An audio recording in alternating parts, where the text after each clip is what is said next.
Olá pessoal, quem fala aqui é o professor Danilo Magalhães e essa é uma videoaula destinada aos meus alunos da disciplina de Sensoriamento Remoto do curso de graduação em Geografia e é uma aula em que eu vou mostrar para vocês como realizar o primeiro exercício avaliativo da disciplina, que é um exercício de classificação supervisionada de imagens.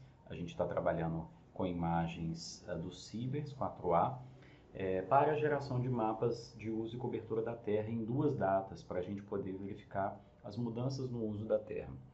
Então, a gente vai passar por todos esses processos descritos aqui na tela. Eu vou reiniciar aqui a explicação do exercício, coisas que a gente já fez em sala mais básicas, como importar os arquivos, compor bandas, fazer contraste, melhorar a resolução espacial com pan sharpening, selecionar qual imagem, com qual resolução a gente vai trabalhar, fazer a classificação supervisionada, fazer uma análise quantitativa, elaborar um layout. Muita atenção, nessa videoaula eu estou trabalhando com apenas uma data, senão a videoaula vai ficar gigante. Mas no exercício vocês vão me entregar duas datas, então basta repetir o processo para a segunda data. Então no que fizer para a primeira imagem, depois faz para a segunda também. Dica, quando a gente chegar nesse ponto aqui de definir qual é a imagem, qual a resolução que a gente vai utilizar, já faz esse início aqui para a segunda data também, fica com ela organizada. Aí você faz a classificação de uma imagem, depois a classificação da outra e assim por diante. Então vamos lá. Eu já estou com o software ArcGIS Pro aberto, eu estou usando a versão 3.3, ela tem algumas pequenas variações em relação a 3.4, mas é simples de reconhecer, então fiquem tranquilos. Quando a gente começa, a gente abre um novo mapa. Aqui embaixo a gente escolhe a pasta onde a gente vai trabalhar, então basta clicar aqui, escolher a pasta e não digitar nenhum nome, e aqui definir o nome do projeto. E assim que definir, ele vai criar uma nova pastinha para o seu projeto e é ali que a gente vai trabalhar. Eu já tenho um projeto recente aqui, que vou aproveitá-lo para ganhar um tempinho. Já com o projeto aberto, eu removi os arquivos que tinha aqui para deixá-lo limpo e venho aqui em adicionar dados, na aba mapa, e vou adicionar os dados. Nesse momento eu preciso localizar no meu computador onde estão as imagens que eu vou trabalhar. Então eu estou trabalhando aqui na pasta base de dados, imagens, é uma pasta diferente da que vocês trabalham no laboratório de informática. E aí eu tenho aqui a imagem CIBERS 4A e vou trazer das bandas de 1 a 4. Não vou trazer a banda 0 nesse momento, porque ela é uma banda pesada, que é a pancromática. Se a gente vê o tamanho dela aqui, ela é muito maior do que as outras. E ela vai atrasar bastante aqui o nosso processo se a gente fizer para a imagem toda. A gente vai trabalhar com ela só dentro do recorte. Então eu adiciono aqui os dados, aguardo um minutinho para o software carregar. Se ele perguntar algo como carregar e computar estatísticas ou construir pirâmides, pode escolher que sim. As estatísticas ajudam na realização do contraste das imagens e as pirâmides é um sistema de visualização do ArcGIS para otimizar a apresentação dos dados na medida em que a gente trabalha com o zoom. Aqui no meu caso está carregando ainda, a resolução está pouquinha, mas eu não preciso preocupar em ver as imagens agora. Eu vou ocultá-las. Uma dica, apertei o Ctrl no teclado e desligo uma, que ele desliga todas. Então eu tenho as bandas de 1 a 4, sendo a 1 a banda do azul, a 2 a banda da verde, da cor verde, a 3 vermelho e a 4 infravermelho. Essas são imagens do sensor WPM a bordo do satélite CIBERS 4A, que foram tomadas no ano de 2023. Então a primeira coisa que eu quero fazer aqui é uma composição de bandas, depois de importar os arquivos, para poder enxergar essas imagens numa composição colorida. Aqui, por enquanto, eu vejo somente os níveis de brilho a partir da reflectância dos materiais. A ferramenta que faz isso aqui para a gente no ArcGIS Pro é a ferramenta Bandas Compostas. Eu estou usando a versão em inglês, quem tiver com a versão portuguesa eu vou falando os nomes das ferramentas também. Então a gente tem que vir aqui na caixa de geoprocessamento, a minha está aqui à direita. Quando ela não está aqui no canto, ela está aqui em cima, em análises, ferramentas, Analysis Tools. Aí a gente pesquisa no inglês Composite Bands e no português Bandas Compostas. Basta dar um clique aqui na ferramenta, não precisa clicar aqui nesse link de localização e nem 2 cliques. É um clique só, ele abre a ferramenta e a gente vai inserir os arquivos na ordem numérica deles. Por quê? Quando terminar essa composição de bandas, o ArcGIS vai renumerar os arquivos. No nosso caso, os números já são de 1 a 4, então vai acabar mantendo. Mas se os números das bandas fossem de 5 a 8, como é o caso que vai acontecer daqui a pouco, ele trocaria a primeira banda para 1, a segunda para 2, a terceira para 3 e assim por diante. Então, se eu coloco a banda 4 primeiro, no resultado ela passa a chamar 1. Então, gera uma confusão depois para a gente fazer a composição. Então, muita atenção nesse processo. É mais didático selecionar por aqui, embora a gente possa pegar por outro local. Então, a primeira banda vai ser a banda 1, depois a banda 2, depois a 3 e depois a 4. Nessa ordem, para que o resultado fique assim. Quando a gente for exportar para salvar, ele vai salvar na pasta que a gente criou, dentro de um Geodatabase, que é uma estrutura de armazenamento de arquivos do ArcGIS, semelhante a um banco de dados. E aqui, depois da última contrabarra, a gente determina o nome que a gente quer. Então, estou trabalhando nesse vídeo somente com imagens Cibers, então vou simplificar para WPM 2023, que é a data da minha imagem, bandas 1, 2, 3 e 4 nessa ordem. Basta clicar aqui embaixo em executar, que ele vai processar o dado para a gente. Eu já processei, já deixei aqui embaixo o meu para agilizar aqui no vídeo, e aí ele vai gerar esse primeiro arquivinho aqui para a gente. WPM 2023, 1, 2, 3, 4, está aqui na tela. E aí, quando ele gera nessa ordem bandas 1, 2, 3, 4 no vermelho, verde e azul. A banda 1 do satélite, ela é relativa à cor azul. A banda 2 ao verde, está no lugar certo, e a banda 3 relativa ao vermelho. Para que a gente veja uma composição colorida de cores verdadeiras, a gente precisa inverter essa numeração. Então eu clico com o botão direito do mouse em cima da caixinha vermelha. No vermelho eu coloco a banda 3 e no canal azul eu coloco a banda 1. E assim eu vejo uma composição colorida de cores verdadeiras. Só para dar uma olhada aqui nas propriedades da imagem, só para apresentar para vocês, isso não vai mudar nada aí na atividade. Aqui na aba Source, que é a aba da fonte dos dados, a gente tem as informações do raster, e aí eu vejo que essa é uma imagem onde o pixel mede 8, no caso, metros, então a resolução espacial é relativa a um pixel de 8 metros. A referência espacial desse dado, aqui embaixo, é o TM WGS84 no fuso 23 Sul. A gente pode trabalhar com WGS84 ou com o Sirgas 2000, que é o datum oficial do Brasil. Depois a gente converte tudo para Sirgas 2000 e não há deslocamento entre Sirgas e WGS. Então estamos tranquilos aí para trabalhar. Bom, vamos repetir o processo agora com a imagem MUX. Eu também já deixei ela pronta, mas vou mostrar para vocês como que fazemos. Aqui na mesma caixinha de geoprocessamento, observem que as bandas e a configuração já está toda aqui na tela. Eu posso ou fazer o mesmo processo, em vir aqui em mapa e adicionar os dados e substituir aqui, ou eu posso puxar direto da pastinha amarela aqui, que não preciso olhar para ele nem fazer o processo, uma vez que eu já sei o que eu quero fazer. Então assim fica um pouco mais prático. Eu clico aqui na pastinha amarela, ele vai abrir a tela aqui com os dados do meu computador. Vou vir aqui onde está armazenado, base de dados, imagens, Cibers 4A, câmera MUX, e olha só, a MUX ela vai de 5 até 8. Então eu abri a primeira pastinha, que é o primeiro arquivo, e eu vou colocar o primeiro arquivo, o primeiro número que tem aqui. A banda 5 da câmera MUX, ela é também da cor azul, a 6 do verde, a 7 do vermelho e a 8 do infravermelho. Então é relativa aos números que a gente vê aqui da WPM, porém a numeração continua para não confundir. Então no primeiro canal eu vou colocar 5, dou OK, e ele vai ler esse arquivo lá na minha pasta. Então aqui ele simplifica o nome para a gente, mas se eu clico aqui do lado, olha só, ele está na pasta do meu drive, base de dados, imagens, tananã, o nome do arquivo aqui completo, que é Cibers MUX, ao final, banda 5. Eu mostrei para vocês os outros arquivos e todos eles têm exatamente o mesmo nome, só muda o número da banda. Então eu posso copiar esse caminho aqui e colar aqui embaixo e trocar somente o número aqui, ó, banda 6. Ops, perdão, apertei o Enter sem querer. Somente trocar aqui para a banda 6, que vai funcionar certinho. Se desse errado, ele apareceria um xizinho aqui para mim. Eu vou terminar de fazer com todos, aí ele vai atualizar, porque ele está falando que está errado, que eu estou indicando para um arquivo aqui que não está mais no programa.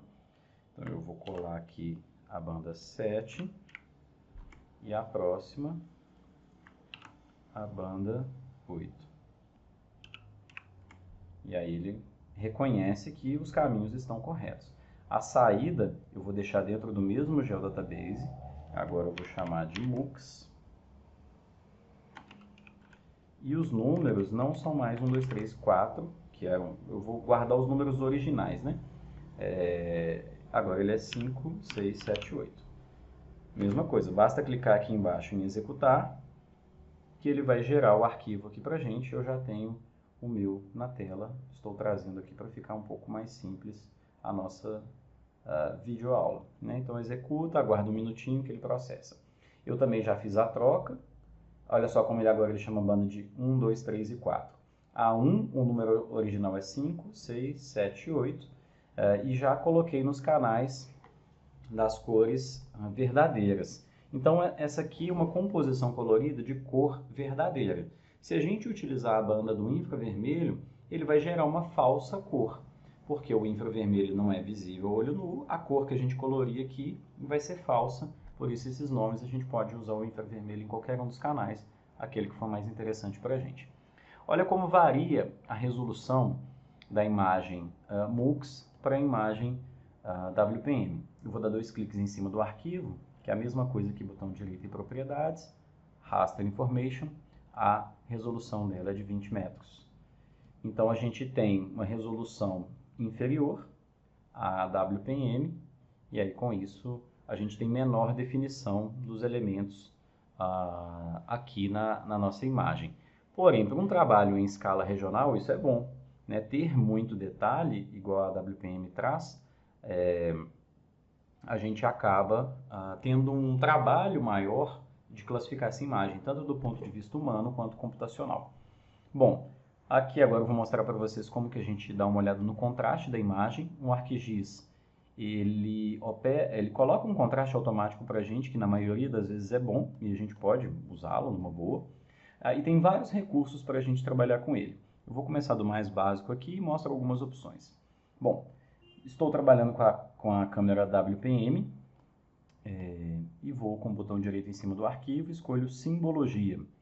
Aqui, quando a gente abre a simbologia, a gente vê que o contraste que está sendo aplicado é um contraste com a técnica de desvio padrão, e aí ele tem aqui um número de desvio, que são 2 desvios. Se a gente simplesmente alterar esses números de desvio, gama, independente se a gente souber o que a gente está fazendo ou não, a gente vai ter resultados na imagem. Então, 3 desvios, a imagem ela vai ficando mais fosca, né? Vou exagerar aqui, vou colocar 7. Olha como o contraste ele vai diminuindo. Então, se você quiser um contraste mais forte, usando o desvio padrão, vou diminuir um pouquinho aqui, vou puxar um pouquinho para cá, é só diminuir aquele número. Estava com 2, se eu colocar 1, o contraste fica forte, mas ele ficou estourado. Olha como na área urbana ficou tudo branco. E isso não é legal. Se eu coloco 2, já melhora um pouco. Se eu coloco 3, eu já vejo mais o tom marrom do telhado. Então, acaba não estourando. Aqui tem outras estratégias. Essa de porcentagem de recorte é muito utilizada, percent clip. Ele faz uma análise do histograma e faz um corte daqueles extremos, que é uma técnica bastante comum no sensoramento remoto, mas a gente pode fazer isso na mão. Com essa porcentagem de recorte, eu acabei achando que ficou forte isso. Então, se eu diminuo, né, tanto para o inicial quanto o final, eu também vou tendo resultados, deixando a imagem hora mais escura, hora mais clara, dependendo do número, né? Se eu aumento aqui para o mínimo, ele acaba escurecendo mais. Se eu aumento para o máximo, ele acaba clareando a imagem. Então, quanto mais eu cortar aqui no claro, mais clara ela fica, e vice-versa. Quanto mais eu cortar no mínimo, mais escura ela fica. Então a lógica é essa. Mas de onde que você está tirando essa... O que está cortando? O que é isso? Aqui na direita a gente tem esse botãozinho aqui que é o histograma da imagem, que ele mostra para a gente o que está acontecendo em cada uma dessas bandas. Olha só, eu estou na câmera MUX, bandas 1, 2 e 3, no canal azul, verde e vermelho. A imagem ela tem 16 bits. Então, a gente tem os tons que são registrados em cada uma dessas bandas de 0 a 65 mil e tanto. Por causa dos efeitos atmosféricos, uma série de interferências que a gente tem na passagem da radiação eletromagnética pela atmosfera, interação com os alvos, retorno para o sensor e tudo mais, esse sinal ele vai sendo perdido. E quando ele chega no sensor, ele não chega ali do 0 até os 65 mil num contraste perfeito. Ele chega num range, num intervalo mais restrito que a gente enxerga aqui, olha. Na banda azul, esse intervalo veio do... Estou puxando aqui para liberar um pouquinho aqui a tela, né, onde estava aqui no 174, mais ou menos, posso recarregar aqui os valores, 176, até um pouco mais aqui do 331. Então, o que a gente precisa entender é, toda a reflectância da banda azul está restrita somente a esse histograma aqui escuro. Então, significa que o mínimo que está aqui, que poderia ser o preto, ou que deveria ser preto, porque a gente tem lago, a gente tem sombra, a gente tem vegetação, então a gente tem pixels completamente escuros, o preto ele deveria aparecer como 0, mas ele está aparecendo como 176. O branco deveria aparecer como 65.500 e tanto, mas ele está aparecendo como 368. Então, todo o contraste da imagem ficou restrito a esse pedacinho. Então, o que é feito? O sistema automaticamente avalia os mínimos e os máximos e seleciona isso aqui para a gente, fazendo algum nível de recorte para, né, jogar fora essa pontinha aqui do mais claro e um pontinho aqui do mais escuro, e aplica um contraste linear. Tá vendo essa linha que está sendo colocada aqui? O efeito é, essa parte aqui do histograma mais escuro está sendo jogada lá para perto do 0, e essa parte aqui que era o mais claro está sendo jogado lá para o máximo. E aqui ele está fazendo uma porcentagem de recorte, dado aqui o mínimo 1 e o máximo 1. Então ele corta aqui 1% aqui dos valores e 1% dos valores ali para o máximo também. Se eu aumento o nível de corte aqui do mínimo, esse número ele vai se deslocando aqui para a direita. Então eu vou exagerar aqui, eu vou colocar 50% do corte. Então ele veio até aqui o meio do histograma e todos esses valores aqui escuros foram cortados, né? Agora a gente começa a aplicar o contraste daqui para frente. O efeito na imagem é isso aqui, completamente escuro e completamente estourada. Isso vai ser, nesse jeito, serve para alguma coisa? Que eu saiba, que eu conheça, não, porque a gente perde informação na imagem, né? Estou perdendo metade do histograma dela. Então, se eu coloco 0%, aí ele vai lá atrás, ele vai pegar o mínimo, qualquer pixelzinho mais escuro que ele achar e vai fazer o corte lá em cima. Então, eu vou colocar aqui também 0, e aí ele jogou para o valor máximo. Então, pode ter um pixelzinho branquinho, algum desse aqui, por exemplo, que estatisticamente ele é irrelevante na imagem, então a gente está aplicando, assumindo que esse seria o pixel de valor máximo, por exemplo, esse, né, de valor máximo na imagem, e aplicando o contraste para ele. Com isso, eu desperdiço, né, muita informação aqui na imagem. Então a gente, quando assume aqui um nível de corte de 1% no mínimo e no máximo, a gente equaliza esse histograma. A gente pode fazer isso na mão, como eu estou mostrando aqui, né? Se eu olho para a imagem e estou achando ela, por exemplo, muito verde, eu falo, eu quero um pouco menos de verde aqui nessa imagem. Mas agora ficou muito vermelho, eu vou diminuir um pouco do vermelho. Não, agora está muito azul. E eu posso ir mexendo. Percebe? O efeito que dá. Nossa, mas só está ficando escuro. Bom, então vamos atualizar de novo aqui os valores. E ao invés de reduzir o verde, eu vou aumentar os outros. Ela está muito verde, então vou jogar um pouquinho mais de azul aqui nela. Olha o que está acontecendo. Já ficou muito azulada, né? Então vou passar um pouquinho para cá. E vou jogar um pouquinho de vermelho. Percebem? Bom, e aí, Danilo, qual que é a melhor opção? Depende. Depende do que você está fazendo, do que você está mapeando, de qual alvo você quer olhar, né? Então, se você está querendo entender aqui os telhados de cerâmica, você não pode estourar demais o contraste na parte clara, que você vai perder essa informação. Esse valor padrão de 1%, ele funciona em geral bem para a maioria das imagens. Se o Percent Clip não está te atendendo bem, você pode voltar lá para o desvio padrão. Se a cor está legal, se você está enxergando bem, esse é o ideal, né? Isso varia muito de acordo do objetivo do mapeamento e de qual é a acuidade visual do olho da pessoa que está trabalhando, enfim, da capacidade de distinguir as classes, isso varia de pessoa para pessoa.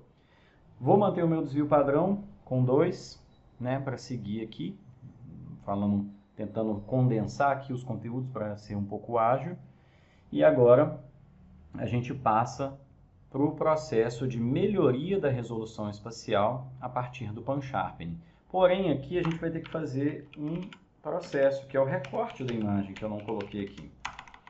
Esse recorte é importante fazer antes, porque senão a gente vai aplicar o Pan-Sharpening para toda a imagem e vai ficar super pesado. Então, primeiro a gente faz o corte nessa área que a gente quer trabalhar, no meu caso Rio Claro, e depois o Pan-Sharpening somente na área vai executar melhor. Então, a gente precisa trazer aqui um arquivo shapefile dos limites dos municípios. Cada um aí já baixou dos municípios do Brasil ou do estado. Eu tenho aqui do estado de São Paulo. Então, eu vou selecionar, aqui no adicionar dados, na minha pasta base de dados, eu tenho aqui shapefile de São Paulo, SP municípios. Esse é um shape que está, então, com todos os municípios do estado de São Paulo. Botão direito sobre ele, zoom na camada, ou zoom to layer, a gente vê o estado todo, e a imagem está naquele pedacinho ali. Para a gente ver com só os limites, né, sem esse preenchimento das cores, a gente pode clicar aqui no quadradinho dos municípios e escolher, por exemplo, essa primeira cor aqui, que ela é vazada, então eu consigo ver a imagem e os municípios juntos.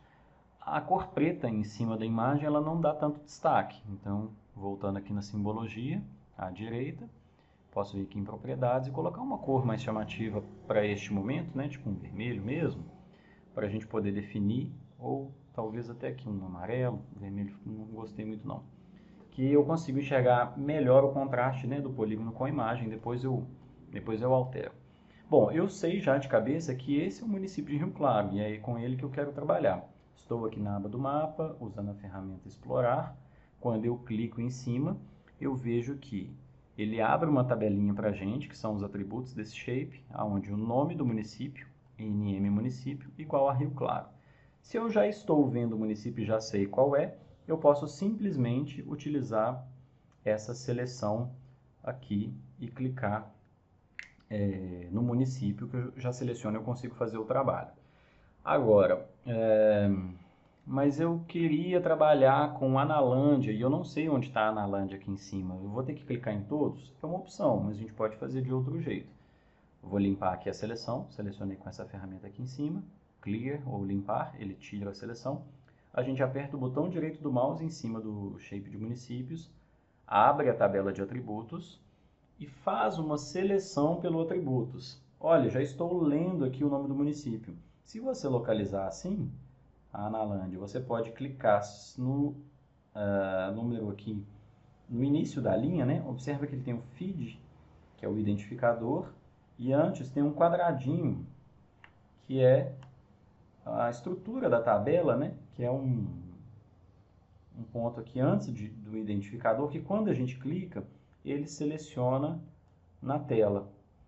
E aí ele marcou aqui a Analândia, então descobri qual é olhando a tabela de atributos. Mas tem mais jeito, a gente pode fazer uma seleção pelo nome, porque eu cliquei em vários, não consigo achar a Analândia aqui na minha tela. Quero ver aqui se Araras, por exemplo, que eu ainda não enxerguei aqui o nome, se ele está nessa região dessa imagem. Então eu venho Select by Attributes, aqui em cima, e faço uma seleção a partir de uma consulta, aonde o shape municípios está aqui, eu quero uma nova seleção, onde no campo nome do município, que a gente vê ele aqui, o título do campo, né? Então, o nome do município é igual a, e aí eu digito Araras.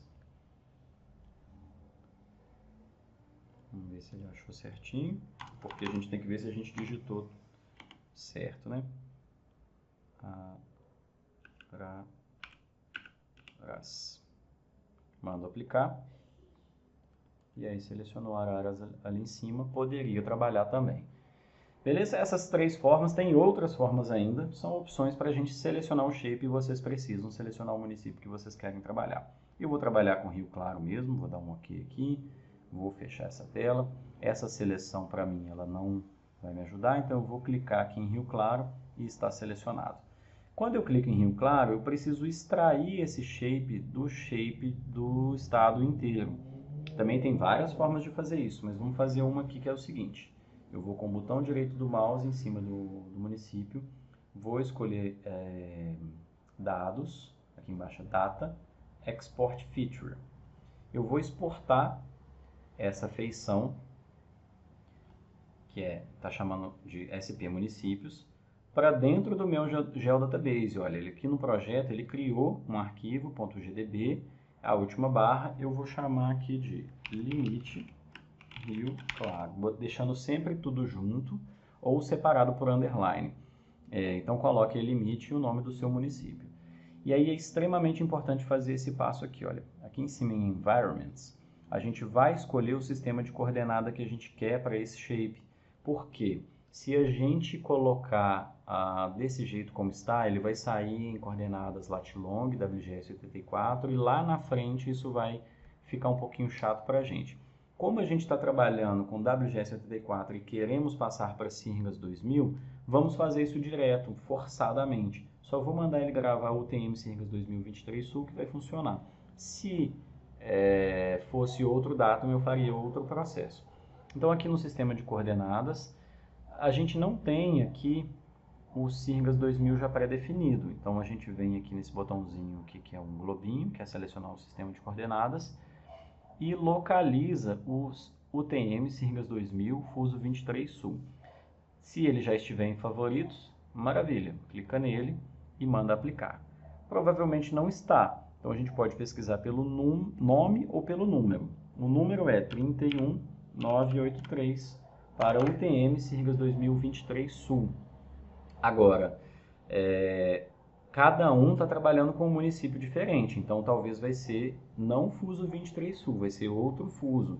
Confira qual é o fuso que você vai precisar trabalhar. Então vamos escrever isso aqui para não confira o fuso UTM. Vai ser sempre Sirgas 2000 com algum fuso que você vai trabalhar. Rio Claro está no 23. Então pesquisa aqui, ó, Sirgas 2000. Dentro de Sirgas 2000 você acha aqui embaixo em Projected, em UTM, South America, Sirgas 2000, tem todos os fusos. No meu caso, 23, no caso, pode ser 22, 24, a depender do município. E essa estrelinha coloca em favoritos, pode colocar, basta dar OK, ele atribuiu aqui, basta dar OK aqui também, que ele vai gerar esse limite aqui pra gente em um outro arquivo. Então, SP Municípios agora não me importa mais. Botão direito, remover para tirar ele do programa. Eu estou com essa setinha de seleção que ela é perigosa, que se a gente seleciona alguma coisa assim pode atrapalhar. Vou clicar aqui em cima do explorar para ficar com essa mãozinha aqui que ela não faz mal para ninguém. Se esse botão de limpar estiver ativo para você, limpe. Fica aqui só com Rio Claro, no caso com o seu município. Botão direito em cima do shape, zoom para a camada, e ele vai centralizar lá no município que você está trabalhando. Demorou, vamos cortar essa imagem e a gente vem aqui na caixa de ferramenta de geoprocessamento. A minha está aqui no canto direito, se não tiver lá em cima em análises, como eu mostrei, volta aqui na setinha e pesquisa a ferramenta extrair por máscara no português ou extract by mask no inglês. Extrair por máscara ou extract by mask. Clica nela para abrir. Input raster vai ser o WPM. A máscara vai ser limite de Rio Claro. E aí, olha só, o extent aqui, ele já pegou as coordenadas UTM, que vieram aqui do limite de Rio Claro. Ele vai salvar como coordenadas WGS84, UTM 23 Sul. Não seria um problema, mas para a gente já jogar tudo para Sirgas 2000, vem cá no Environments, Output Coordinate System, você troca aqui igual ao limite de Rio Claro, que ele já pega o Sirgas 2000 UTM. Se não tiver aqui, vai lá no globinho e busca o Sirgas 2000. Muita atenção, eu só estou fazendo assim na tora, porque de WGS84 para Sirgas 2000 não tem deslocamento. Se fosse outro datum, teria, e aí a gente teria que fazer outras conversões. Então eu dou executar, aguardo um minutinho, esse processo é relativamente rápido. Processo concluído e gerou a imagem aqui. Uma coisa que eu esqueci de dizer, me perdoem por isso. Eu não atribuí o nome aqui ao arquivo de saída, então ficou extract Sibers. Beleza, não vai afetar muito a gente não. Ele ficou chamado aqui de extract Sibers. Eu vou fazer o seguinte, eu vou ajustar esse nome aqui, olha, cliquei nele, apertei F2 no teclado, para WPM 2023 1, 2, 3, 4 underline Rio Claro. Então essa aqui de Rio Claro tá cortadinho, bonitinho. Ela alterou as bandas, né? Banda 3 no vermelho e banda 1 no azul. Isso que a gente fez até agora são alterações de dados que estão sendo salvos dentro do Geodatabase. Então não tem muito problema se o programa fechar e der algum problema, né, um bugzinho, porque os dados estão salvos. Mas pode vir aqui em cima e salvar o projeto, de vez em quando vai salvando porque vai garantindo o resgate dessas informações aqui. Agora a gente vai para a parte de pan-sharpening, para melhorar a resolução espacial da WPM. Danilo, não era melhor cortar a MUX de uma vez? Não, porque se você for trabalhar com a WPM de 8 ou de 2 metros, você não vai precisar trabalhar com a MUX. Então eu só estou fazendo esse processo aqui com a WPM para gerar uma WPM de 2 metros e isso me dá uma base para escolher qual é a imagem que eu vou trabalhar, de 2, 8 ou 20 metros. Então vamos lá fazer esse pan-sharpening. Bom, o processo conhecido como pan-sharpening ou fusão de imagens, ele funciona da seguinte maneira.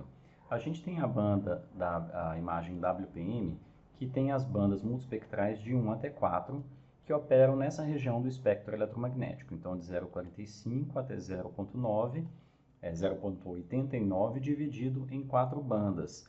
Essas bandas têm uma resolução espacial de 8 metros.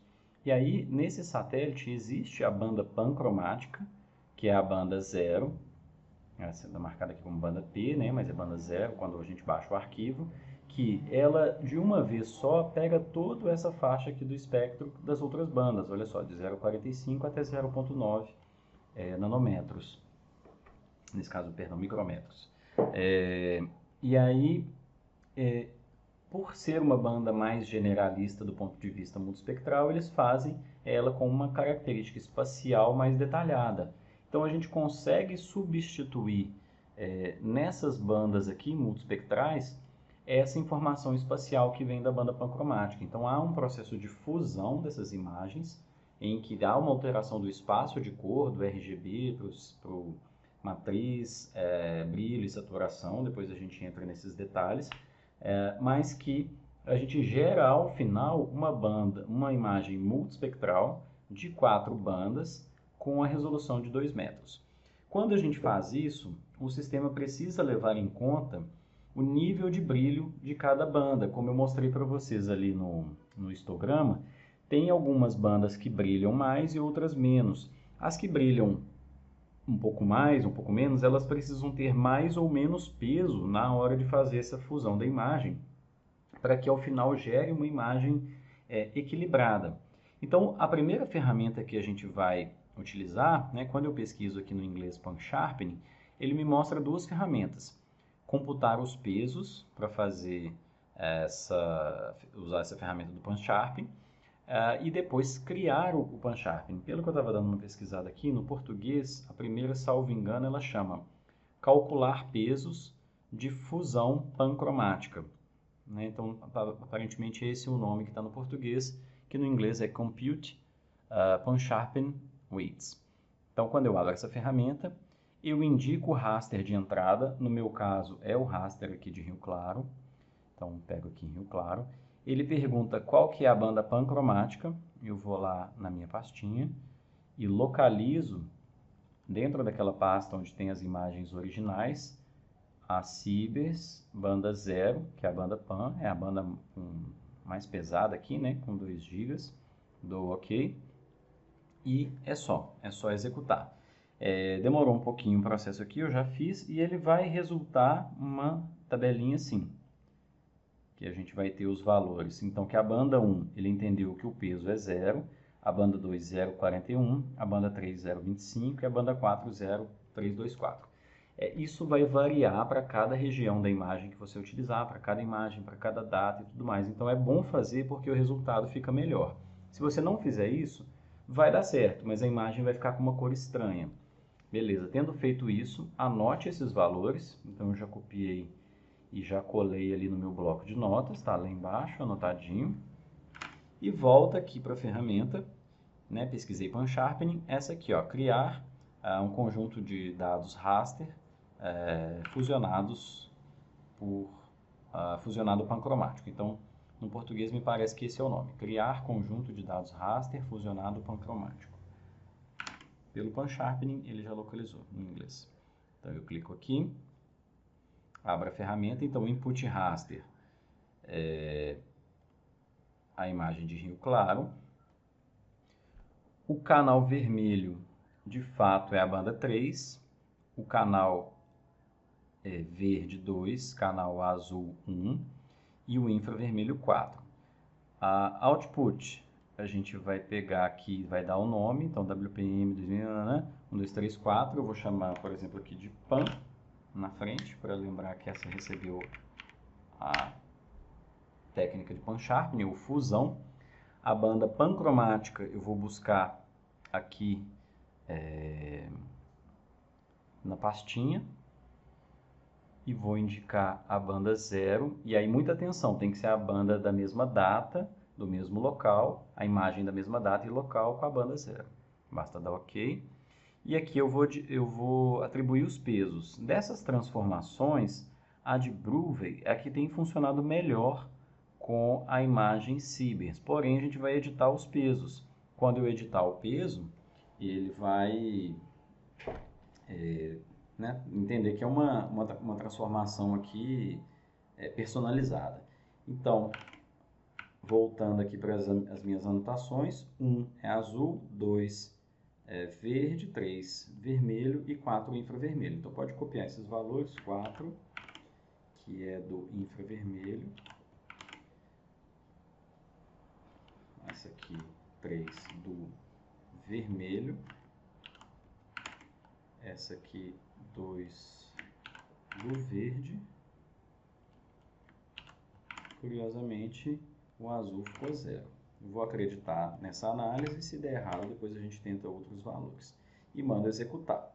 Deve demorar um pouquinho esse processamento. Terminou aqui o processo e olha que maravilha, agora a gente tem 3 opções de resolução de imagens para escolher com qual que vamos trabalhar. Eu tenho aqui a imagem WPM, que ela tem essa resolução. Então olha só, a gente consegue ver detalhes da superfície. Posso dar uma ajustada no contraste dela aqui também. Botão direito, simbologia. Vou colocar um desvio padrão de 2,5, que é o que eu usei para outra. Então a WPM eu consigo ver, por exemplo, grandes árvores aqui nos quintais, arborização viária em algumas vias. A gente consegue ver informações assim dependendo dos lotes, né? Consigo identificar os telhados de casa, telhado esse aqui é de cerâmica, consigo identificar aqui o lago, né? Com bastante definição, consigo enxergar edifícios, aqui um edifício, uma sombra dele, aqui embaixo, olha, sombra de edifícios, materiais construtivos diversos, a gente tem muita definição com isso, mas, consequentemente, muito trabalho para classificar também, é um grande desafio.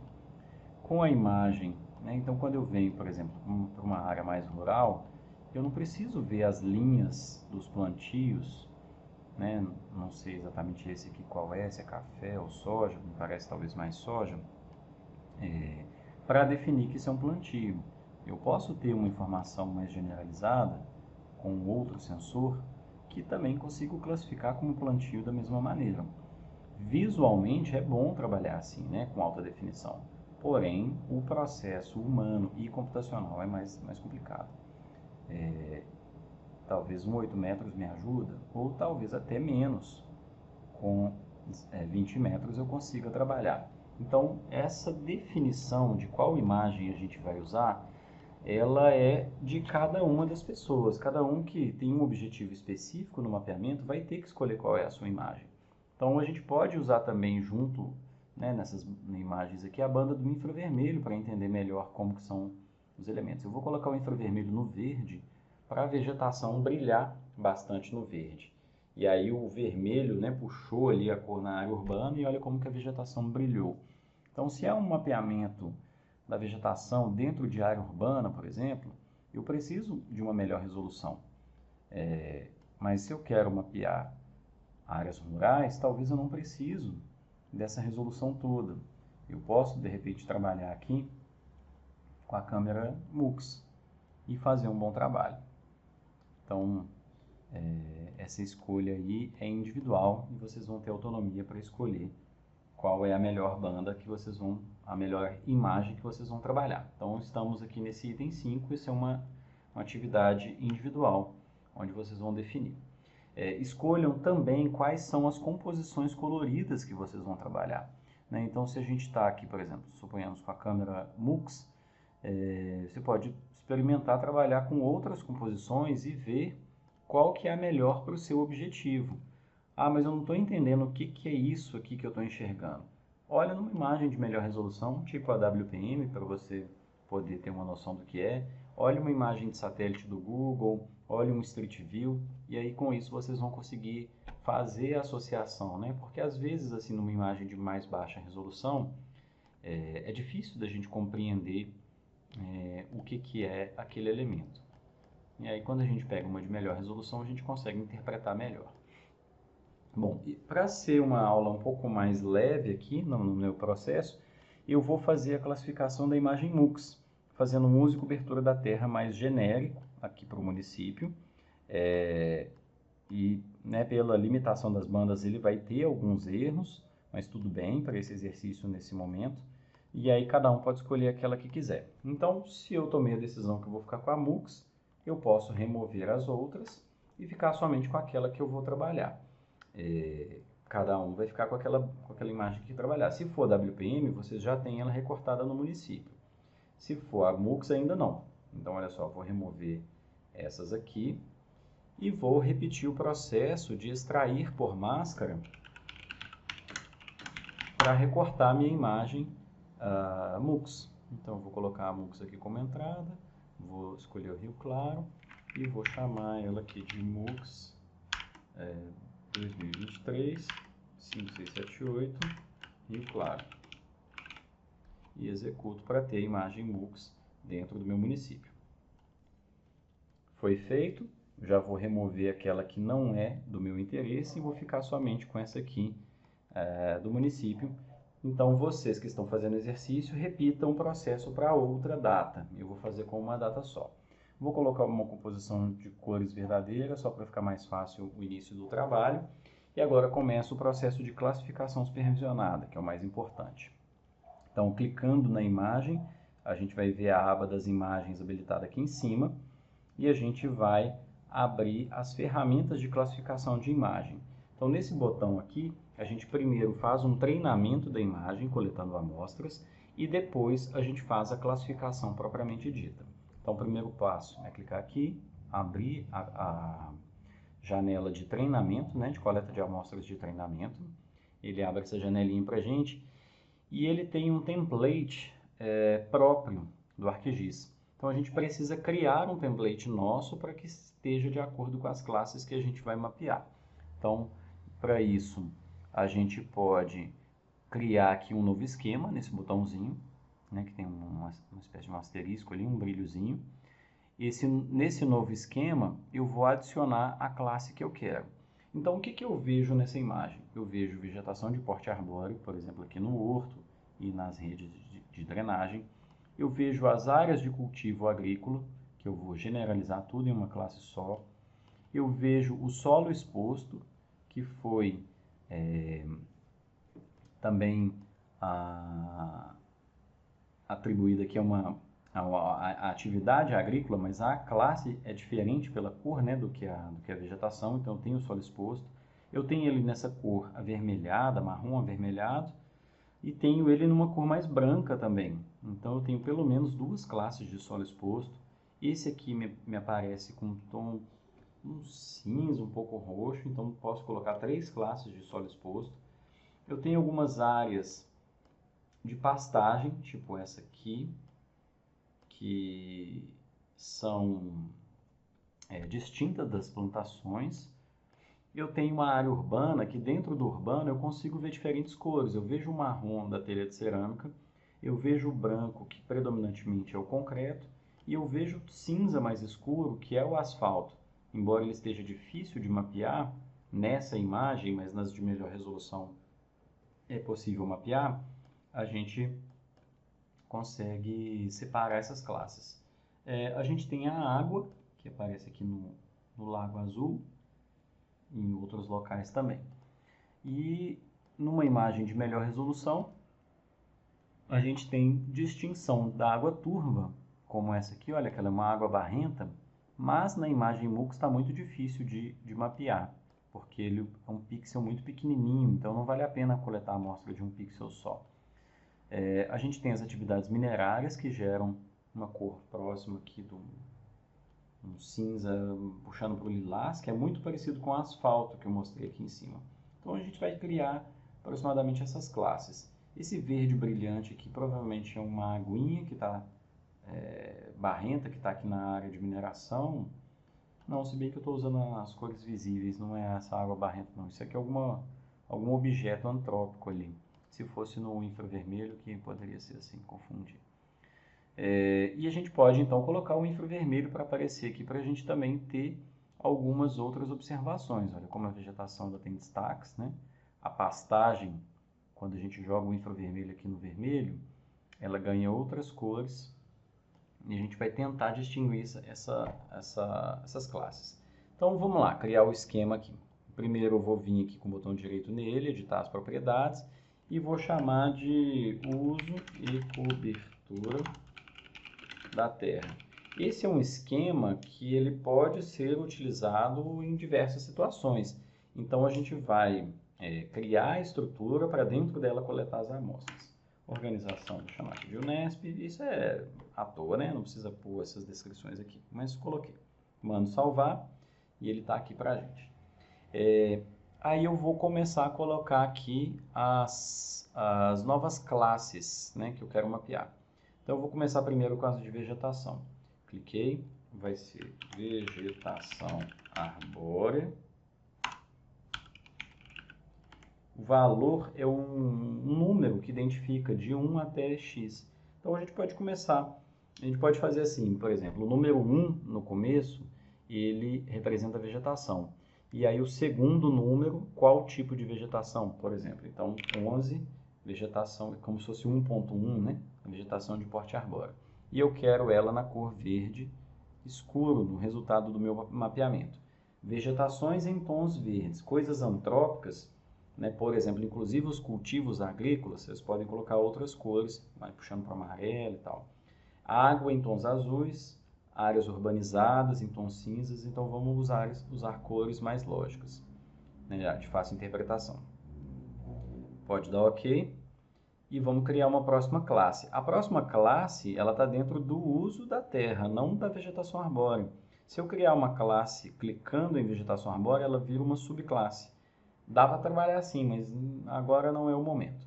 Então, vou lá, clico de novo no uso da terra. A próxima vegetação que eu vou colocar é a pastagem, que vai ser o ID 12, 1 de vegetação, 2 de pasto, e vou colocar um verde claro, meio musgo, puxando já um pouco para o amarelo, porque pasto não é nativo, então vou puxar para lá. Ok, volto para o uso da terra, mas agora eu vou com cultivos agrícolas, valor 13, e já vou jogar aqui uma cor menos natural, assim, puxando ali para um amarelo, alaranjado. Pode ser esse amarelo aqui, meio... Esses tons pastéis sempre são melhores do que as cores brilhantes para os mapas finais. Então vou deixar esse aqui. Se quiser mudar a cor depois, não tem problema não. De vegetação eu acho que vai ser só. Vou simplificar, né? Vou generalizar. Depois eu vou para os solos expostos. Eu venho para o solo exposto. E aí eu não sei o nome deles. Deve ser um latossolo, provavelmente, mas como eu não fui a campo para garantir, eu estou chamando ele de solo exposto vermelho, valor 2, que é do solo, e 1, que é o primeiro solo que eu estou mapeando. Então eu vou puxar aqui uma cor mais avermelhada para ele. Vou fazer mais uma classe aqui de solo exposto, tracinho branco, 22. E aí vou colocar uma cor aqui próxima daquela primeira, não tem problema, meio vermelho amarronzado aqui. E depois tem mais um solo exposto, que é uma cor... Olha, eu enxergo isso meio cinza, puxando com mistura de lilás, né? Quando a gente dá um zoom perto aqui, tem um pouco de rosa, lilás. Ela aparece por aqui também.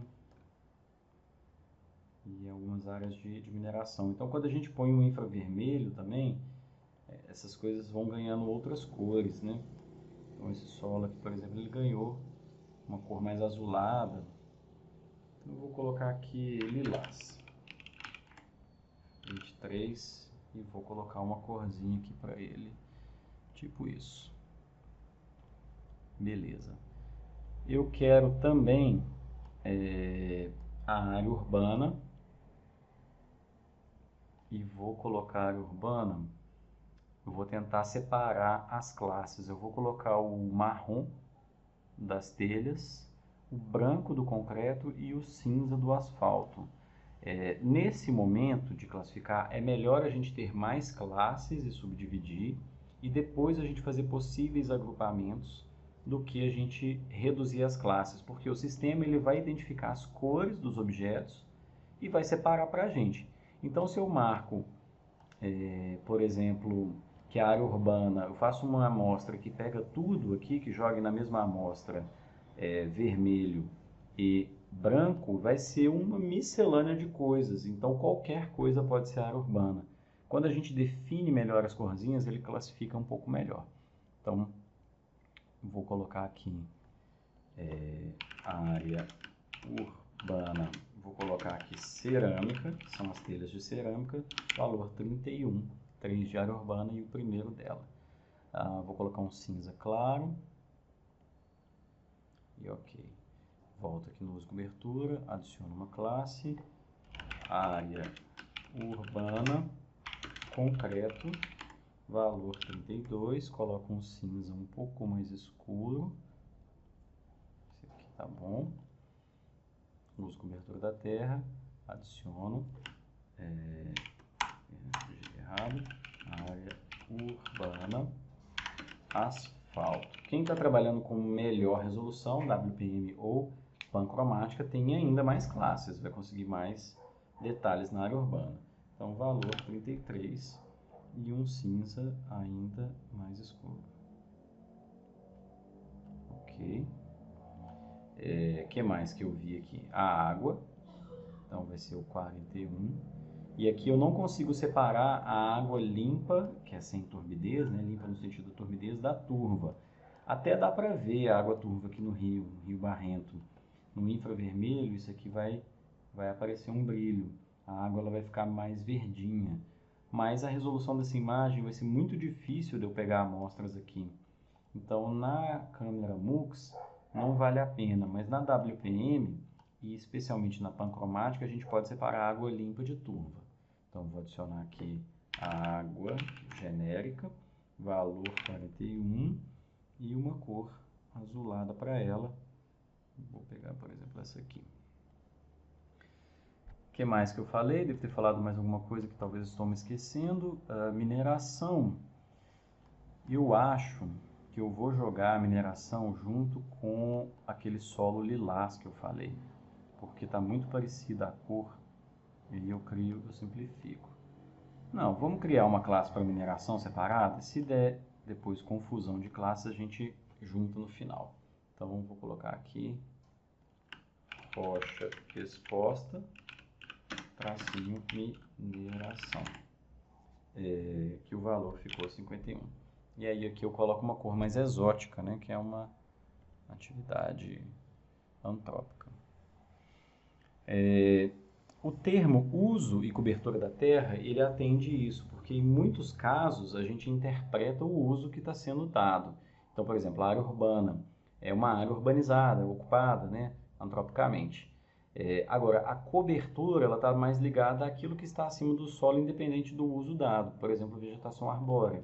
Eu não estou dizendo que aqui é uma área de preservação, que é uma área, enfim, sem uso, alguma coisa assim. No caso, o horto, uma unidade de conservação.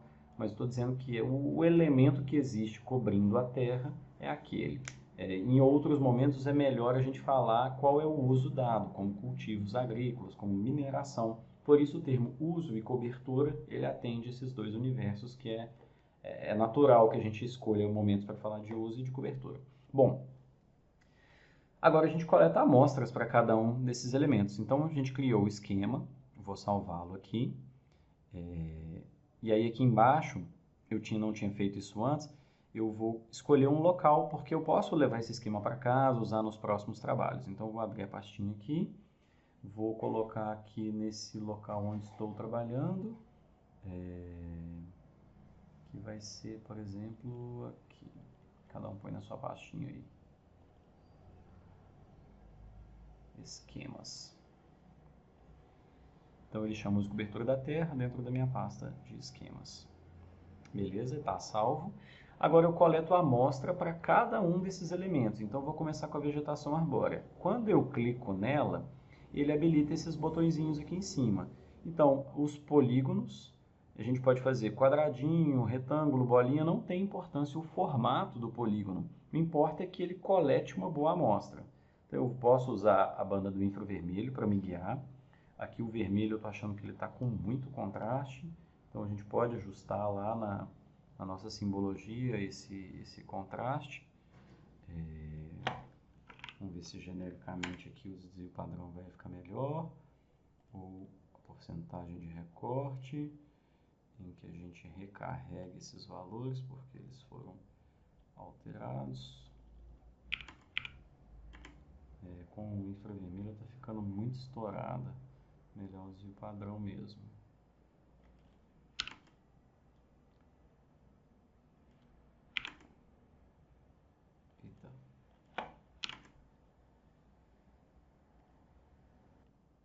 Bom, eu acabei usando aqui o Percent Clip e fiz os ajustes manuais, porque com a banda do infravermelho estava ficando muito estourada. Mas no fim das contas acho que assim ficou legal.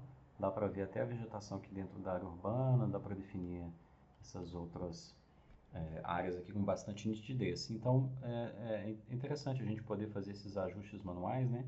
Se você quiser escurecer ou clarear alguma das bandas aqui, pode ir fazendo no olho, de acordo com as bandas que você enxerga na tela. E na medida que for trocando as bandas, pode ser necessário fazer novo ajuste, né? Então, estou usando a composição colorida 341 RGB. Né? Quando eu troco aqui para o visível, né? Para o 321, vai mudar meu contraste. Então, vai ficar diferente daquilo que eu ajustei. Eu tenho que ficar trabalhando assim, fazendo essa atualização. Bom, volto lá para a classificação de imagem. Vou começar com a vegetação arbórea. Então aqui em Rio Claro é fácil, o horto é toda uma vegetação arbórea. Mas essa parte aqui das drenagens, elas também são, né? Porque tem uma área aqui de vegetação um pouco mais volumosa junto das drenagens. Então a gente tem que fazer amostras que sejam representativas, não necessariamente o desenho precisa ser enorme ou super bem feito. Então qualquer um dos polígonos aqui ele serve. Então posso pegar o quadradinho, fazer um clique, outro clique e desenhar um retângulo e eu fiz uma amostra de vegetação. Então eu vou fazer algumas amostras e é importante que eu demonstre para o sistema o que eu quero que ele interprete como vegetação arbórea. Então toda essa área aqui, para mim, é vegetação arbórea, eu quero que ele classifique assim. Então eu vou fazer algumas amostras para indicar isso para o sistema. Atenção, importantíssimo, observem que eu estou pegando somente os tons de verde. No meio do horto tem uma área descampada, um pequeno lago, algumas coisas aqui que geram outras cores na imagem. Eu não posso fazer uma amostra assim, porque ela vai pegar, além do verde, essas outras cores que não são de vegetação.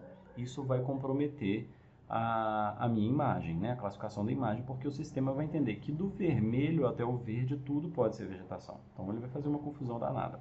Então essa aqui, por último, eu peguei errado, clico nela, xizinho para apagar. É importante espalhar as amostras por toda a imagem. Então a gente vai buscar aqui, né, nos locais onde a gente enxerga que é vegetação arbórea e fazer a coleta de amostras. Tá com dúvida? Pega aquelas outras imagens que a gente fez, pega uma imagem de satélite de alta resolução. Né? Aqui na aba Mapa, a gente tem um Base Map, que você pode adicionar aqui na setinha, que ele carrega uma imagem de alta resolução via internet. Essa imagem é de outra data, de outro sensor, então pode não bater com a sua imagem. É bem provável que isso aconteça, mas ajuda. Então, vou pegar aqui algumas amostras e, idealmente, nos estudos que eu tenho feito, encontrei um valor, né, em parceria com os orientandos, de 50 amostras para cada tema. Seria o ideal. Não precisa fazer isso agora para esse exercício, porque 50 vezes mais de... Quantos que tem aqui? Uns 10 ali? Vai dar mais de 500 amostras, é coisa demais para esse momento. Então a gente vai pensar em no mínimo 10 amostras para cada tema, né, para cada classe aqui. Mas alguns temas a gente não vai conseguir pelo menos 10. Então, por exemplo, a água em Rio Claro, nessa resolução eu pego pouca água. Então, se tiver menos, pega aquilo que dá. Fiz a vegetação arbórea, para simplificar minha visualização aqui, eu posso agrupar tudo isso em uma classe só. Então, eu selecionei o primeiro, Shift no teclado, seleciono o último, aperto esse botãozinho aqui, ó, que ele vai colapsar tudo como se fosse uma coisa só, e ele agrupa para ficar mais simples aqui para mim. Ah, mas eu quero apagar uma só dessas que eu fiz. Então eu tenho que clicar, mandar ele expandir, e aí ele abre de novo, eu seleciono aqui do lado, vejo qual é que ele indicou na tela e aperto o X no teclado. Essa ferramenta é muito perigosa, porque daqui a pouco a gente vai coletar pastagem. Então eu clico aqui em cima em pastagem, venho aqui e faço a coleta da amostra da pastagem. Na hora de juntar, eu tenho que deixar a pastagem de fora, senão eu vou misturar a pastagem com vegetação arbórea. Então, cliquei na arbórea, selecionei, colapsei. Esse processo é o processo mais exaustivo, então é importantíssimo salvar. Então, vem aqui, clica no disquetinho para salvar, ele vai abrir uma pasta onde que você quer salvar isso. Pode salvar na pasta que você está trabalhando, e isso é um arquivo de shapefile, então você pode salvar fora do geodatabase ou dentro. Eu vou colocar aqui fora e vou chamar de amostras 2023. Posso colocar o sensor também, né? No meu caso, MUX 2023. A gente tem que fazer coleta de amostras para cada imagem, porque a localização dos elementos muda um pouco e a característica da imagem também. Não dá para aproveitar a amostra por diferentes anos. Então essa aqui é de 2023, salvei. Então já está salvo, na próxima vez é só clicar ali. Ah, com essas bandas não estou enxergando bem a pastagem, eu quero trocar. Beleza, troca. O contraste ficou horrível. Botão direito, simbologia, vem lá, desvio padrão. Continua horrível, então vou ajustar o histograma. Manda aqui atualizar, manda atualizar. E esse aqui também. Aí agora melhorou um pouco. Então nessa aqui está melhor para ver. Qual que é o ideal? É o que se enxerga melhor. Então venho aqui, Vou lá na pastagem e faço aí pelo menos umas 10 amostras para pastagem.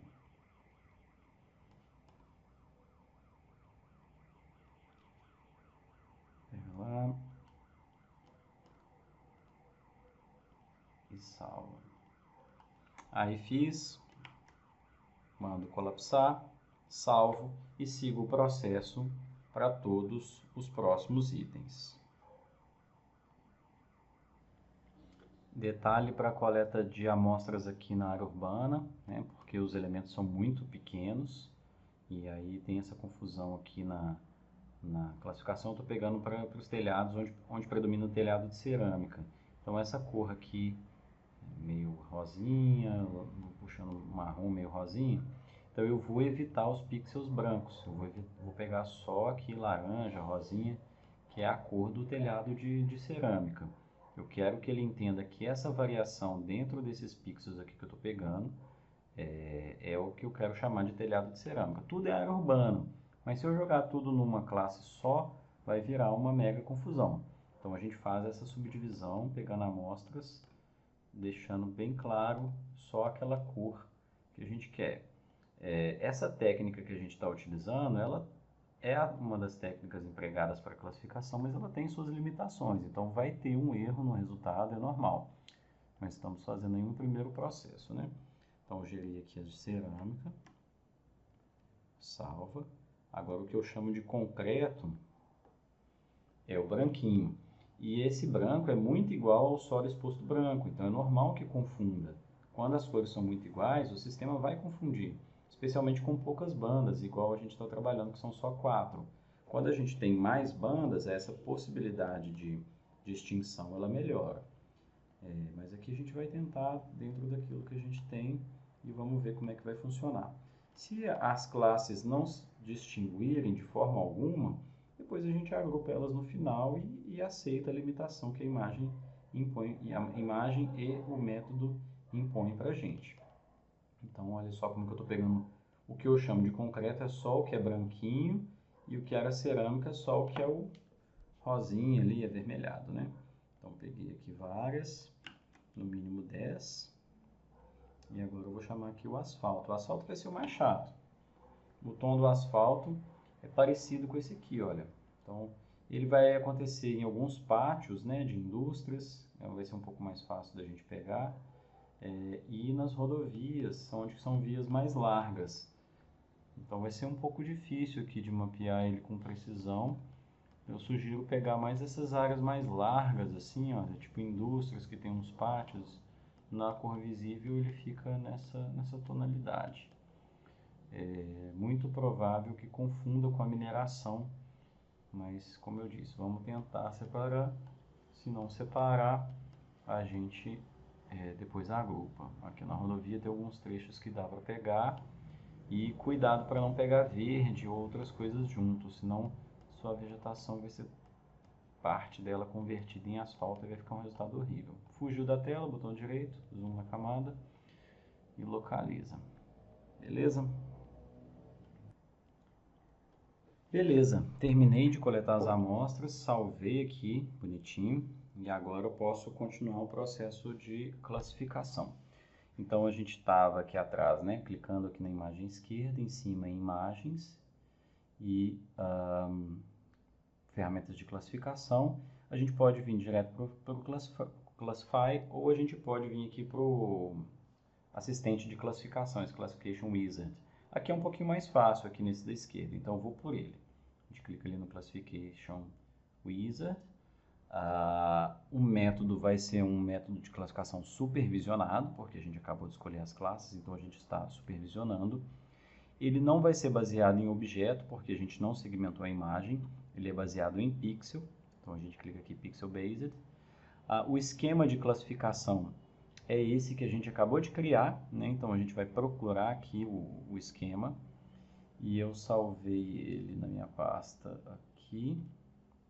Então localize a pasta onde você salvou, base de dados, esquemas, ele é o... não apareceu para mim, aí eu vou com o botão direito e mando atualizar. Olha lá, uso cobertura da terra de hoje, viu? Não tinha aparecido, é só o botão direito atualizar. E vai salvar aqui no meu Geodatabase, beleza. As amostras de treinamento, que é essencial, embora ele coloque aqui como opcional, mas a gente acabou de fazer isso, né? Uma trabalheira danada. Então ele não está aqui no programa, então a gente abre aqui na pastinha. Salvei aqui nessa pasta onde que eu estou trabalhando.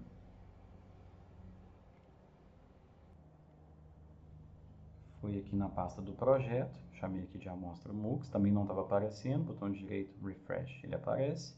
Selecionei as amostras, aí ele carrega. Vou para o Next, aí ele carregou ele na tela bonitinho, aquilo que eu coletei.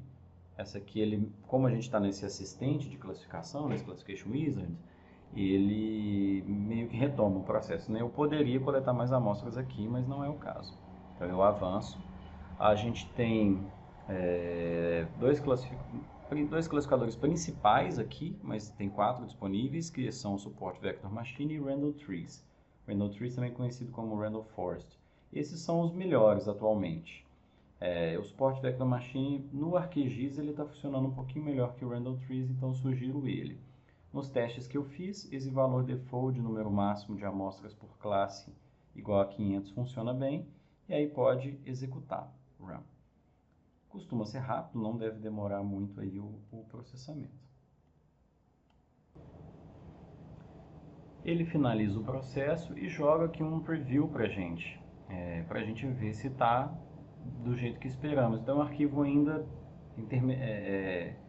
não finalizado, né, para a gente poder retornar e coletar mais amostras. Então, eu já vejo aqui que eu tive alguns problemas dentro da área urbana com a classificação de áreas de cultivos agrícolas, que são vegetações que estão aqui que eram para ser interpretadas de outra maneira que não cultivos agrícolas. Mas como eu disse, para essa fase da disciplina, tá legal. Esse é o objetivo, de ter uma noção de como classifica. Eu poderia retornar e coletar amostras exatamente nesses pontos aqui onde ele errou, indicando, não filho, isso aqui é vegetação arbórea, classifica desse jeito para mim. Retomo ali e faço a classificação. Mas de um modo geral não ficou péssimo não, porque ele tem aqui uma indicação da área urbana bem localizada e as áreas agrícolas no entorno, que é realmente o predomínio. E ele pegou bem as pastagens e as vegetações arbóreas. As áreas de solo exposto também relativamente bem, e as áreas de mineração contida nos locais dela mesmo. E a água também nas posições corretas. Para o vídeo, vou assumir assim como está. Né, para um projeto mais sério, retomaria e coletaria essas amostras. E avanço para ele gerar o arquivo final para mim. Então ele vai chamar aqui como classified, com essa codificação toda. Então eu posso simplificar um pouco aqui e chamar uso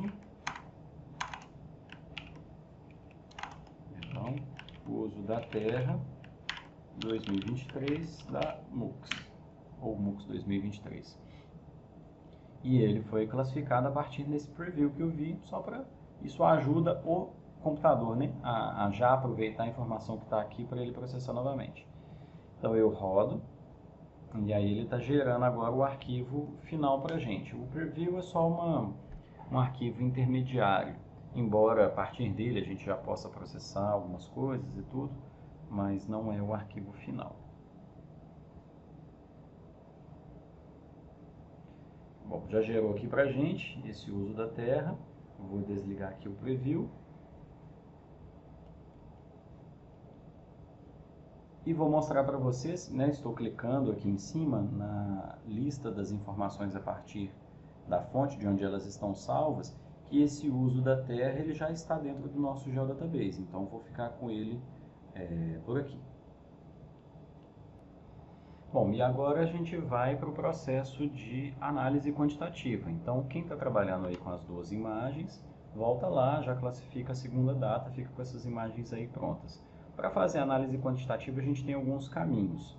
Primeiro é o seguinte, o arquivo raster, ele não tem uma tabela de atributos como um arquivo de vetor. Então, é um pouco mais dificultado esse processo, mas dá para fazer. Se a gente vem com o botão direito do mouse em cima aqui do uso da terra, e abre a tabela de atributos, essa é uma tabela de atributos de raster, que ele traz essas informações para apresentar na tela para a gente. mas não é igual o Shape, que tem um arquivo DBF de tabela que vem associado. Ele vem somente aqui para apresentação no ArcGIS.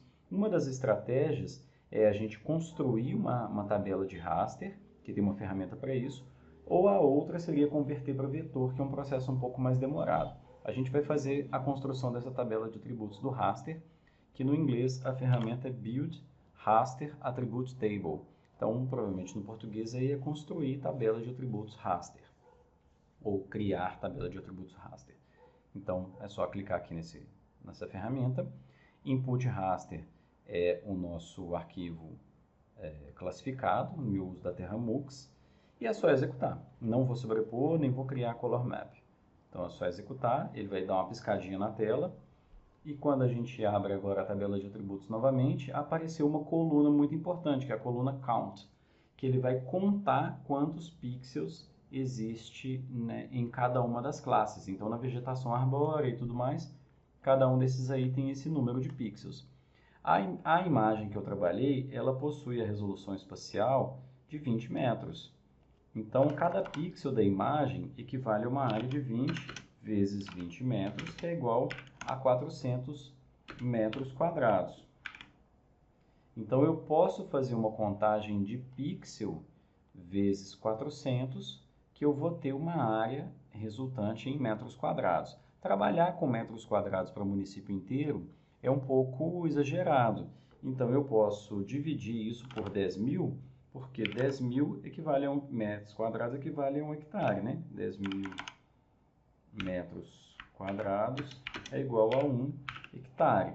Então, eu posso fazer 400 dividido por 10.000.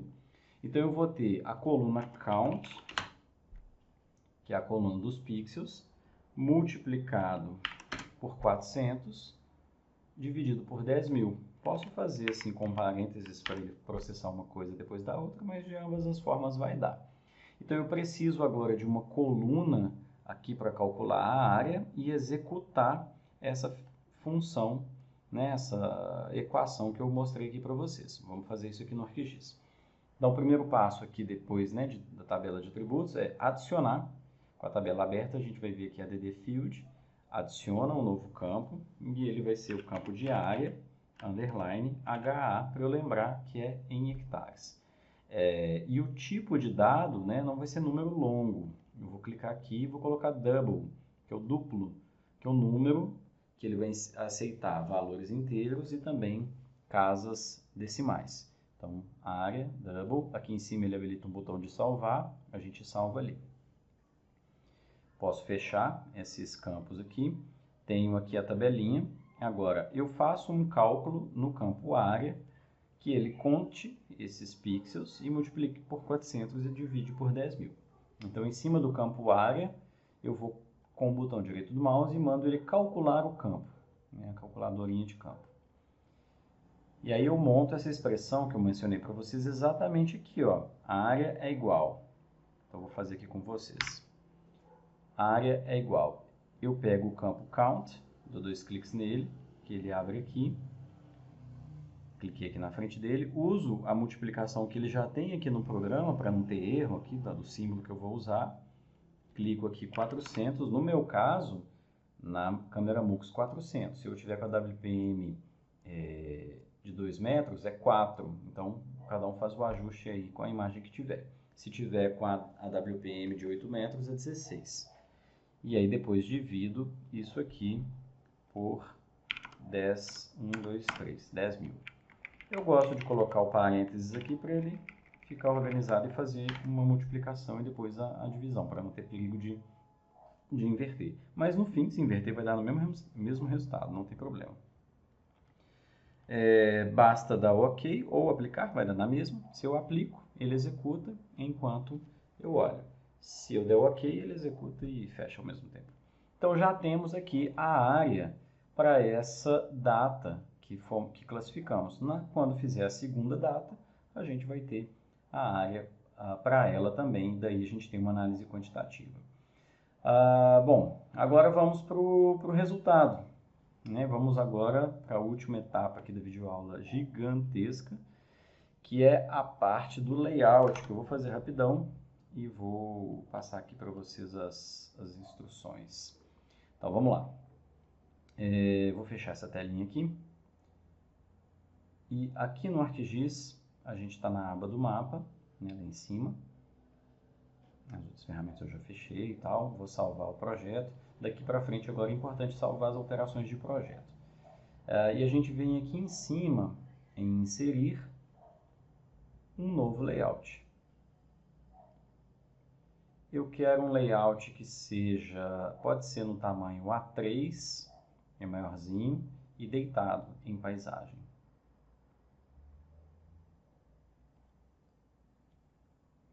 A gente vai colocar 4 elementos nesse layout, né? Eu vou fazer 2 aqui, mas vocês vão fazer 4, que vai ser a imagem de uma data, a classificação dessa data, a imagem de outra data e a classificação dessa outra data. Então, é um desafio montar esse layout aí com uma qualidade. Se alguém quiser fazer um layout em outro tamanho A2, pode fazer também. Então, olha só, esse primeiro aqui, que é o que está chamando de mapa, eu vou vir aqui em cima, onde está map, apertar o F2 e vou chamar de MUX 2023. Aí eu vou vir aqui em cima em novo mapa, New Map, ele vai abrir um novo mapinha aqui para mim.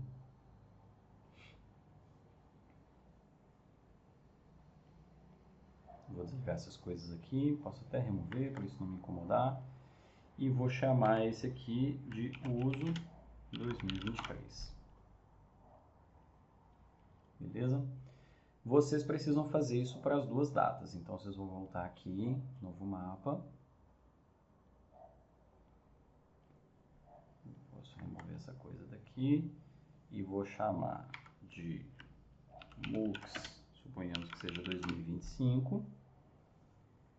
E novo mapa. Suponhamos que seja uso 2025. Eu não tenho esses dados, eu vou só simular para mostrar para vocês. Então, na MUX de 2023, eu vou precisar dessa daqui. Esse aqui é um teste que eu fiz, não precisa não. No uso, eu preciso desse aqui. Então, na imagem aqui da MUX, vai ficar aqui. O uso da terra está aqui, eu copio, botão direito copiar, venho aqui no 23, venho aqui e colar. E adiciono aqui o uso 23. Então, vocês vão ter MUX e o uso 25 também. Então, eu vou só fingir que eu tenho aqui, copiei, jogo lá MUX 25 e venho aqui, copio o uso de 25, suponhamos que eu tenho, e colo ali. Vou remover esse trem aqui que não precisa.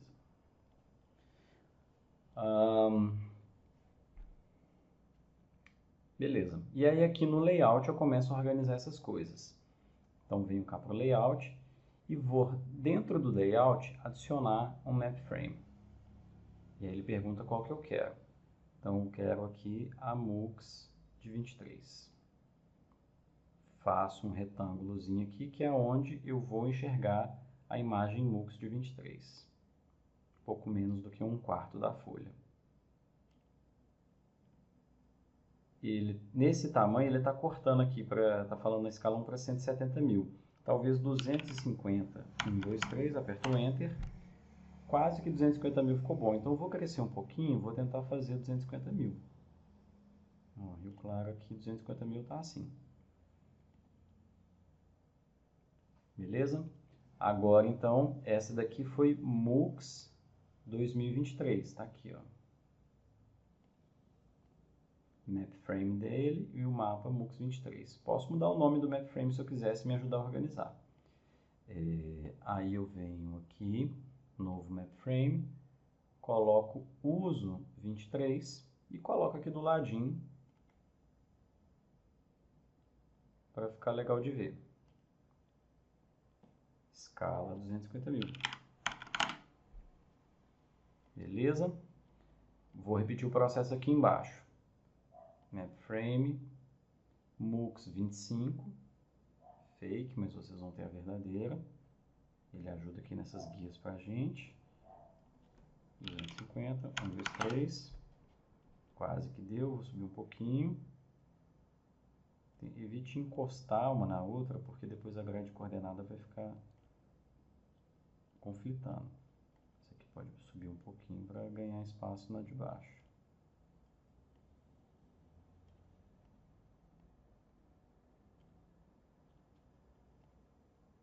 Deixa elas com tamanho igual. Esse aqui pode afastar um pouquinho também, que vai ajudar. Menos um tiquinho. E aí venho aqui e coloco no Map Frame o uso de 25.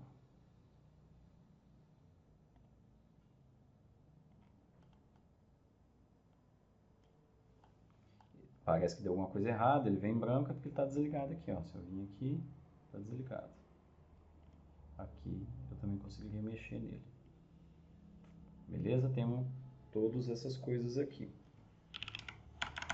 Então a gente vai colocar agora os itens para os mapas. Esse mapa de cá, eu quero ele um grid de coordenadas. Então eu venho aqui e coloco um grid vertical, pode ser esse aqui. Não vou preocupar muito agora com vocês em ajustar essas coisas, porque não é o momento da disciplina, mas em caso de dúvidas me chama aí que eu vou ajudando. Então eu repito o processo, coloco o grid para todo mundo. Professor, eu quero mexer aqui e melhorar o mapa, esses detalhes do layout, como é que eu faço? Botão direito aqui no grid, propriedades, ele vai abrir a tela aqui do lado do elemento e aqui vocês podem mudar a cor da linha, intervalo, se ela vai ficar nos 4 lados, se ela fica só em cima e embaixo, se é só em cima e na esquerda, em cima da direita, embaixo direita, né? Porque aqui está tendo um conflitozinho de valores, mas como eles são idênticos, não está atrapalhando, tá legal. Quero colocar agora norte em todos os mapas, então você vem aqui na seta norte, escolhe qual você quer, faz o desenhozinho que ela entra. A seta norte é a mesma coisa, né? Então dá para copiar e colar. Ctrl C, Ctrl V, que você já tem o tamanho que você quis. Faz um alinhamento dela ali para ficar legal. Seleciona as duas. Ctrl C, Ctrl V. Deu uma travadinha no programa.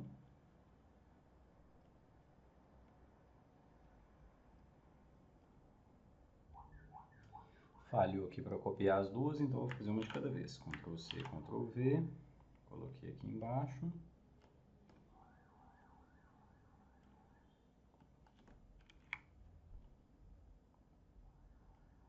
Ctrl C, Ctrl V, coloquei ele do lado.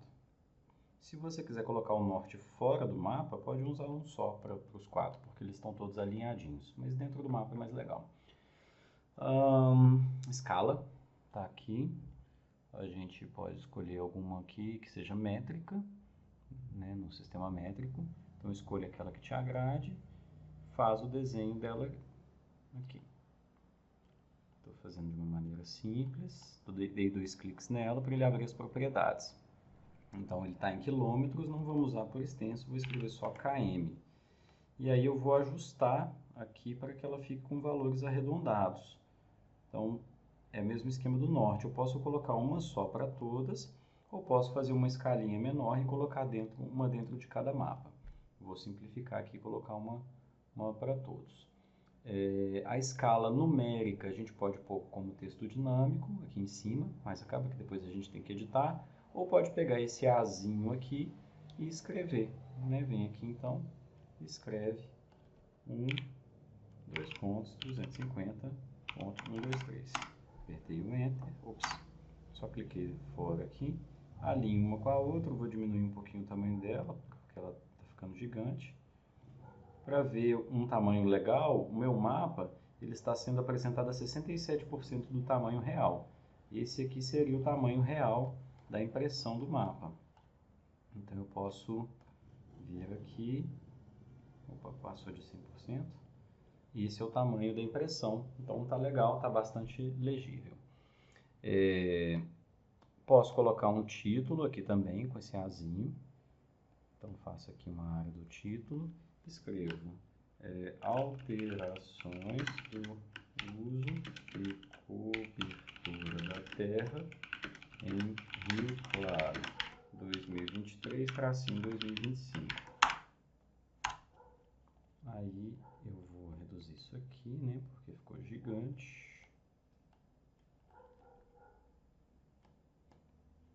Acabou indo lá pro canto. Essa parte de texto, sim, esses arquivos são mais chatinhos. Alterações do uso e cobertura da terra em Rio Claro. Beleza. E aí ajusta e joga lá pro cantinho. Botão direito, propriedades, ele abre aqui a edição. Aqui em cima, texto, símbolo do texto. Você pode colocar, por exemplo, em negrito, pode diminuir o tamanho da fonte, pode marcar para ela ficar centralizada também aqui na posição. E aqui embaixo manda aplicar. Então, ficou legalzinho aqui. Aí, vou colocar um texto aqui também para as informações, né, técnicas. Aqui então vai ser assim: UTM Sirgas 2000 Fuso 23 Sul, fonte dos dados Cibers 4A, Cibers 4A, sensor MUX 2023 e 2025.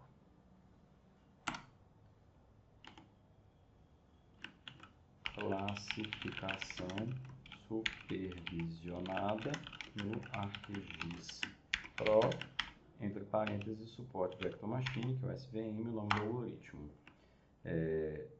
Responsabilidade ou autoria ou elaboração, cada um põe seu nome para registrar aí a elaboração do mapa. Então, eu, Danilo Magalhães, e data abril de 2025. Ok? Então, fazemos as mesmas edições de texto. Agarradinho aqui. Vem um pouquinho para cá.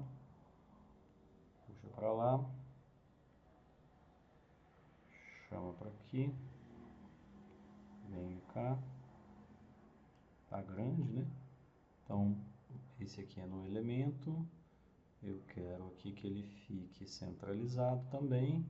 E quero que ele fique com um tamanho 10. Já é bem tranquilo. Coloca aqui. E aí agora as legendas para finalizar. Então eu vou clicar no mapa que eu quero pôr a legenda. Né? Na hora que eu clico aqui, ele mostra para mim aqui na esquerda em quem que eu estou trabalhando, com qual que eu estou trabalhando, que é o uso 23. E aí eu venho aqui, clico nele e coloco uma nova legenda. Aí eu faço aqui a área da legenda. Ele mostra aqui para mim, ó, o uso da terra, MUX, e tá com essas coisas todas. Então a legenda ela tem muita coisinha para trabalhar aqui, eu vou mostrar umas mais simplesinhas. Primeiro, a gente está aqui com o uso 23, né?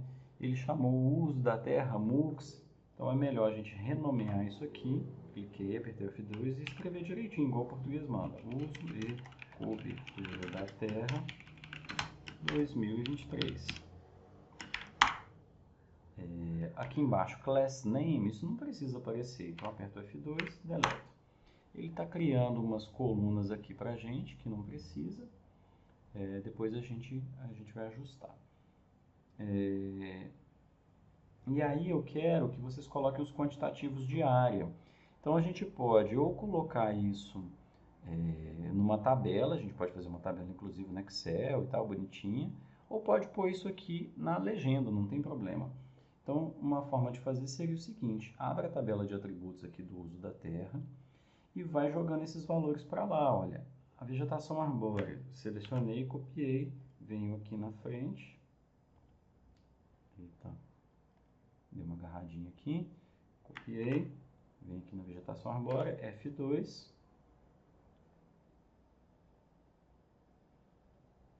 Meu querido,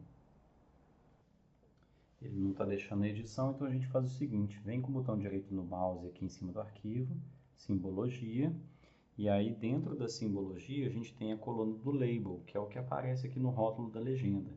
Então a vegetação arbórea tem esse valor aqui, copio, aqui a simbologia direita, venho aqui e colo. A vegetação arbórea eu posso pôr parênteses, por exemplo, e coloco aqui. Ou coloco um tracinho, talvez fique melhor.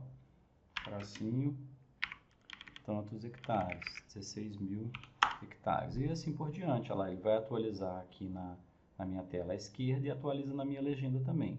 Então, venho aqui para o próximo, pastagem, ajusto esse aqui para todo mundo e assim por diante. Cultivos agrícolas, copiei,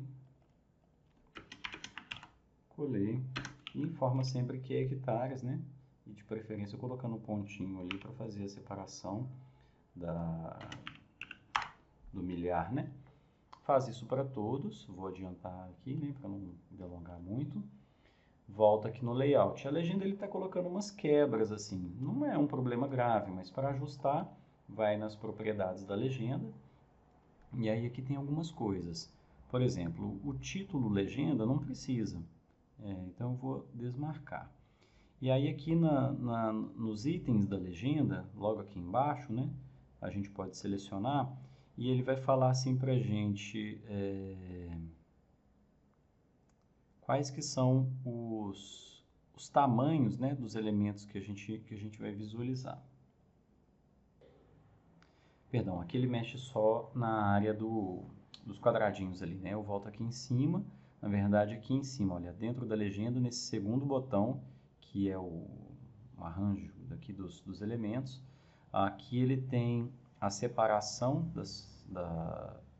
da quebra das palavras, né, quando que elas retornam aqui para baixo. Então ele está com um tamanho aqui de 38 milímetros, então rapidamente ele passa para a segunda linha. Então se a gente colocar aqui, por exemplo, 70, aí ele vai ter um tamanho mais longo aqui. Então se quiser colocar até mais, aí ele não vai quebrar para a próxima linha. Aí fica mais fácil da gente fazer esse texto aqui, tudo na mesma linha. Então aí vocês vão lá complementando daquele jeito que eu falei, coloca aqui as informações para esse uso e cobertura da terra. Finalizou, né? Salvei aqui. Faz a mesma legenda para o mapa de baixo. Então seria clicar no mapa de baixo, inserir, colocar as informações certinhas. Eu vou só duplicar ela aqui porque o meu mapa é o mesmo, né? Então o meu não está correto. Deixa essa legenda próxima do mapa para isso ficar intuitivo, né? Então que essa legenda de cima é do mapa de cima e a legenda de baixo do mapa de baixo. É possível a gente fazer outra organização de layout também, jogar essa legenda dentro do mapa, fazer qualquer outro movimento aqui. Eu estou fazendo bastante simples porque nesse momento da disciplina a gente não tem aqui um objetivo de fazer algo mais complexo do que isso. Isso aqui já está bastante avançado para o momento. Então finalizou, salvo o projeto aqui em cima e a gente vem aqui à direita na aba de compartilhar. Em compartilhar a gente vai exportar o layout no formato de imagem preferencialmente. Pode ser PDF, mas para me entregar é melhor imagem. Então escolhe aqui a imagem web JPEG, tenha atenção na pasta que está sendo salvo, então ficou de ArcGIS projetos, e aí o layout aqui você pode pôr o nome que preferir, pode pôr o seu nome, né? Vou, por exemplo, uso Rio Claro, dentro da pasta ArcGIS projetos, exporta. Depois você dá uma olhadinha lá no seu computador, nessa pastinha, tá aqui o seu mapinha finalizado, maravilhoso, só entregar e tudo certo. É isso, pessoal, muito obrigado aí pela dedicação, atenção, finalizamos por aqui, forte abraço, tudo de bom aí para todo mundo, até!